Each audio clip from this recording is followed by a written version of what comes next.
By the power of Gallifrey, I own the keys of Marinus! Bum ba-dum, bum ba-dum, bum ba-dum, bum bum bum bum bum bum bum bum bum bum ba-dum, bum ba-dum.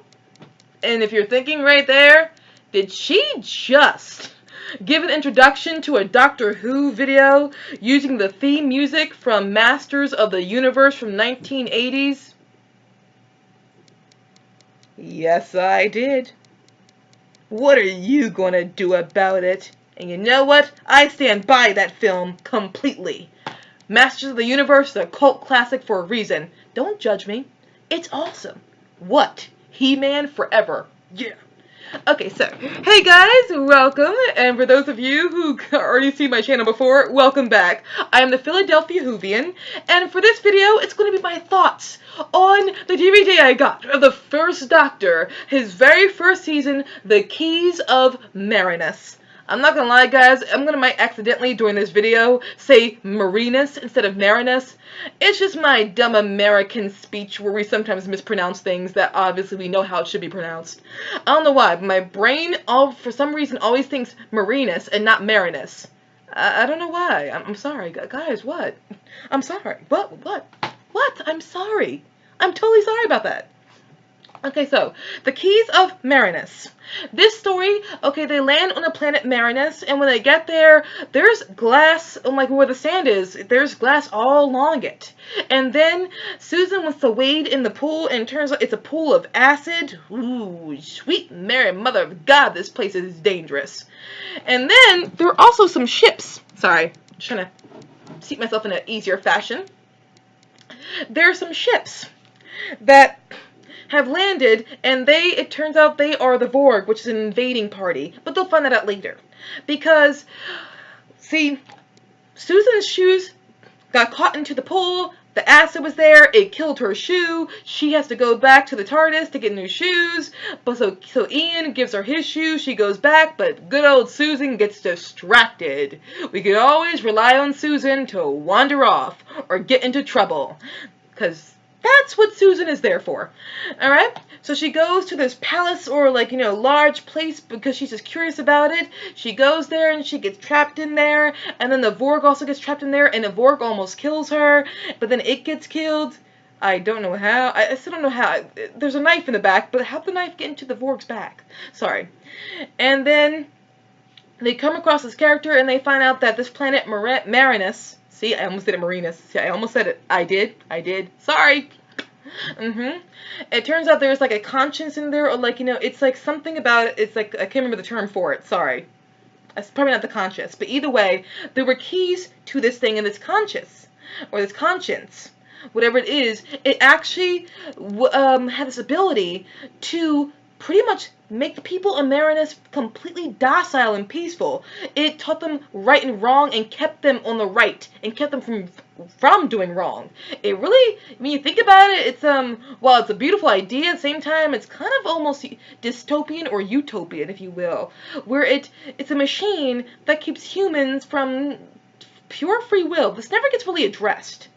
But the idea is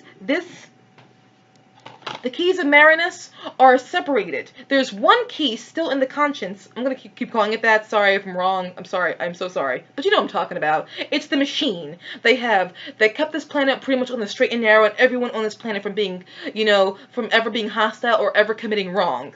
Unfortunately, there was a character who came in, and with his Vorg, they tried to get a hold of the conscience, and so he scattered the keys all throughout Marinus, and now the Doctor and Ian, Barbara, and Susan had to go and get the rest of the keys. Now, there is a key already there, so they got to get the remaining keys, so there's one already there. And this is a 6-parter, I believe, a 6-part story.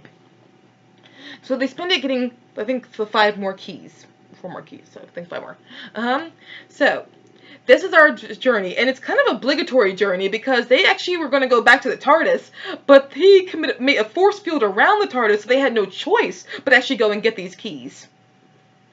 And he's wearing white. Sorry, it's important that you know that, because it's going to eventually go into my thoughts and my theories on the keys of Marinus. I said Marinus again. I'm doing good. I'm doing good here. And each story, oh wow, it gives you a whole different environment. And that's another thing. This is the first season of Classic Who. This is the very first season. They did not have that good of a budget. And my God, did they do such wonders with the budget they were given. I mean, yes, of course, it got better after the Daleks. They were, after the Daleks had opened to like 10 million views, that was wonderful. So of course they were given better budgeting, but still, they did a great job for a first season with creating all of these worlds that they went to, because each world they go to get another key, it's very well thought out, very well crafted, and very well done. Also, what I love about this story is the ending is set up very well, or the solution. The climax is heavily reached, you're reaching to that climax, boom, boom, boom, but then when you get to the climax, the resolution was actually well arrived at. It did not come at the last minute. You see, the resolution comes because the Vorg do take a hold of Marinus and the Conscience, and they need the last key to, be in control. But it turns out, I think it was in the second story, second episode or third episode, they come across a fake key, and they kept the fake key, so the fake key got inserted into the Conscience, and therefore, boom! There you go. But it was well built up to. And this story was written by Terry Nation, who also wrote The Daleks. So it's nice to see Terry Nation do another story that's not Dalek-oriented to show he could do other things. He really could. Did this in The Android Invasion. Now, I know some people who do not like this story, and I understand why you do not like this story. But for me, guys, I got a wide range of things I like, and boy, did I freaking love this story. I love the keys of Marinus. I said Marinus again. Oh, sorry. I'm just amazed by my pronunciation.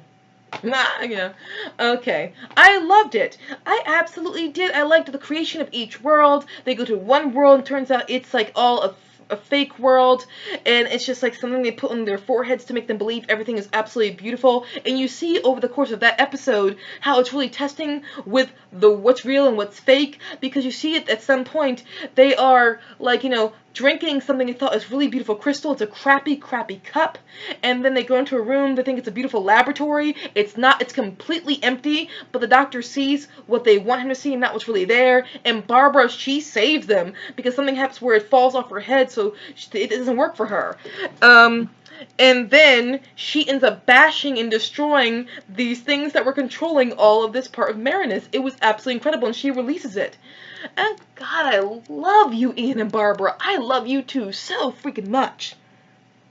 And then there was the Screaming Jungle, which I thought, again, was very well crafted. I really just did. And then you got to, the snow, where the man who, let them into his house, and turns out he was, very corrupt. And then they found the key eventually in a cave. They were able to finally get out of it. Oh my God. And then there's the other place where Ian got framed for murder when he was and then the doctor has to represent him in trial, and they eventually get that all figured out and that all settled. To see all of these worlds so well realized. I mean, not worlds.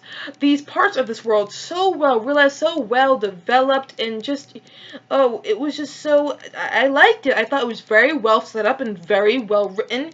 Every single time we went to another location, it was very well defined. And here's the thing about this story. This is where I begin my theories on this story. See, I have not watched the special features to this story. But I really feel like this story helped possibly, this is again a theory, and I'm probably wrong. I admit, I'm not afraid to be wrong sometimes. I like just doing theories. But I feel like this is heavily connected to, the fourth Doctor season, The Keys to Time. Because look, you got the keys of Marinus. And the Doctor goes to this place, and you got this white figure dressed in white. And he needs the Doctor and companions to go and find the keys. There are 6 episodes to this one story. The Keys of Time, you come across the White Guardian dressed in white. He sends the Doctor to find the keys with his companion, and they all make up this, prism or this cube. Yes, if you will. There we go, the cube. And you've got the keys that can help with this conscious to make it fully able to be used, but then eventually it gets destroyed. The conscience is, it's like, kept from being, at the last second of the story, you have the villains have power over this machine, and they plug the wrong one in to keep the villain from getting power over it. Then you get the keys to time. The Black Guardian was actually there to get the keys from them after they got all of the keys, and then the Doctor split it apart to keep it from happening. And again, this is 6 episodes to this one story, and the Keys to Time has 6 stories to it. So 6 episodes, 1 story. Keys to Time, 6 stories to 1 season. I just, I can't help but feel like there is a connection between both stories. Like, the Keys of Marinus might have eventually led to the Keys to Time. I could be very wrong and there's no connection. I could be right and there is a connection. But I feel like this idea, this method, this formula, it might have been the skeleton of the Keys to Time, and I'm very grateful to it for that, if that is true. If they looked at the Keys of Marinus, crap. I said Marinus. Sorry. The Keys of Marinus could have been the blueprint to the Keys to Time, and if that is the case, then that is absolutely wonderful. And if this is something that has already been discussed, it's already like, everyone knows, okay, yeah, the Keys of Marinus was the blueprint to the Keys to Time. I'm sorry that I'm behind the curve in that score. I barely even hear anyone talk about the Keys of Marinus, so I don't know how much talk there is on the Keys of Marinus. Damn. Guys, I'm sorry, I did it again. I did it again. What can you do? But for me, I just had a very fun time with this story. Again, if you hate this story, I get why. I understand it. It's not your thing. But I just can't help but be absolutely amazed by this story. And everything I've seen from the very first season of Doctor Who, season 1 with William Hartnell, there's not one episode I saw from his era, that season, I did not like. I have not seen Marco Polo because I can't see it because it's completely missing. I've heard it was freaking awesome though. Like literally, I heard it's one of those things where it's like, people are still upset that they did not save that story. And then there's the censor rights, which I've heard bad things about, but I haven't seen it yet, so I can't tell you it's bad. I can't. I've learned at this point never to trust anyone's opinion but my own until I see these episodes. And don't go off of what other people say until I've seen it. And then sometimes people are right, sometimes they're not. Sometimes, well, it's all a matter of subjectivity. It's hard to be objective in this fan base. It really is. But yes, that is my story of how I saw the Keys of Marinus. And that's my theories behind it. I just feel like maybe, possibly, it might have been connected to the Keys to Time. Also, and again, I could be wrong here, but when they're traveling, his character, whose name I forgot, and I'm so sorry I forgot, but there are a lot of names in Doctor Who, and I'm not good with names. He gives them these armbands to help them travel to each different spot. And I can't help but feel like, and again, I'm probably very wrong here, but I can't help but feel like maybe that helped eventually inspire the idea of the Vortex Manipulator wristband that we will see in Doctor Who later on. Again, I could be completely wrong. I'm fine with being wrong. I like giving theories, every now and again. Or, if I know, it was directly the influence behind the Vortex Manipulator wristband, and everyone knows this already. Sorry, again, I just don't hear much talk about the Keys of Marinus. So, as a result, this is my video of my theories and my thoughts on the Keys of Marinus. Guys, thank you so much for watching my video. You were absolutely awesome just for stopping by. And enjoy yourselves, guys. Hope to see you again very soon.